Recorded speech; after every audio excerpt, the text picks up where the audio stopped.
Bonjour, nous sommes le mercredi 21 août 2024 et le sujet sera la découverte d'un gisement de terres rares en Europe et précisément en Norvège. Le précédent, c'était en Suède, donc ça reste dans la même région, Scandinavie. Les terres rares, c'est des métaux bien moins abondants que les autres. Mais il y en a quand même dans des millions, voire des dizaines de millions de tonnes par-ci par-là. Le plus grand gisement de terres rares d'Europe découvert en Norvège. Près de 9 millions de tonnes de terres rares seraient présentes dans le sol du site de Fensfeltet, dans le Telemark. Précédemment, c'était un gisement de 2 à 3 millions de tonnes dans le pays voisin en Suède. Ces ressources sont essentielles pour produire des batteries électriques.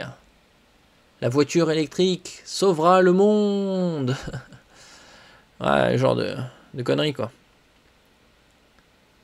Aucun gisement de terres rares n'est exploité pour le moment en Europe. C'est une promesse d'émancipation vis-à-vis de la Chine. La Chine qui a entre ses mains plus de 90% des terres rares du monde.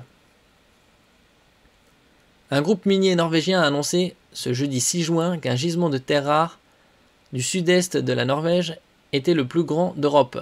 Nouvelle expertise à l'appui. Voilà, quand on dit des montagnes de ressources, là où il y a des montagnes, il y a les ressources.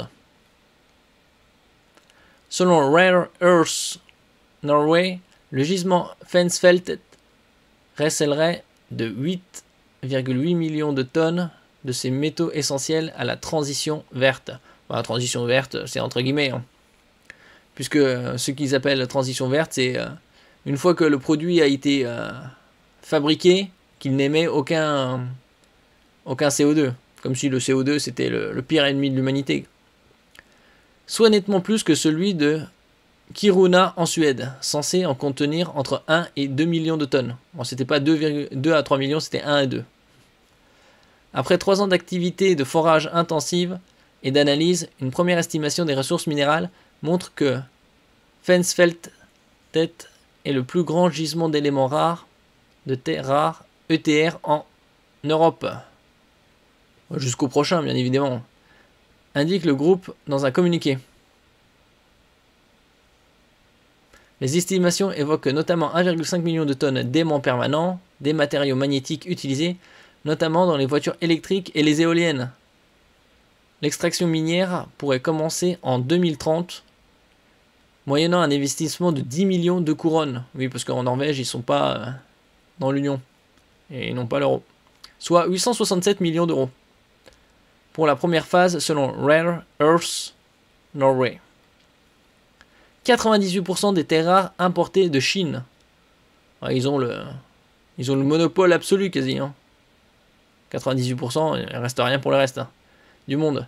L'objectif de Rare Earth Norway est de contribuer à une chaîne de valeur totale et compacte de la mine à l'aimant avec un impact climatique et environnemental considérablement réduit.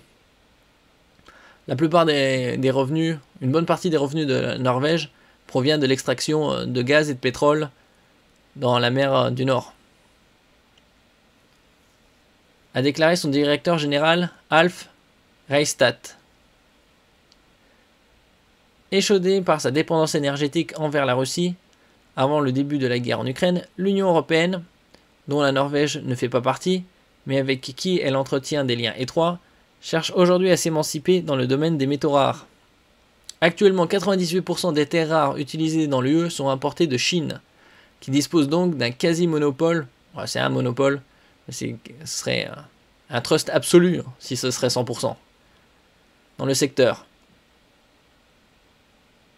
Pékin en profite d'ailleurs pour inonder le marché européen de voitures électriques.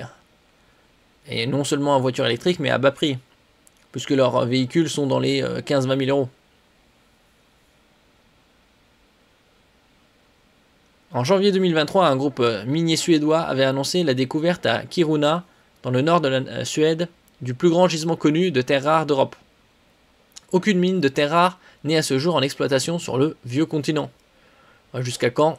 Normalement, ce sera en 2030 pour l'extraction minière de celui se trouvant en Norvège. 8,8 millions de tonnes, ça semble assez important Mais combien de véhicules électriques feront-ils avec, ou d'éoliennes? Nous verrons. Merci pour votre écoute, et à la prochaine.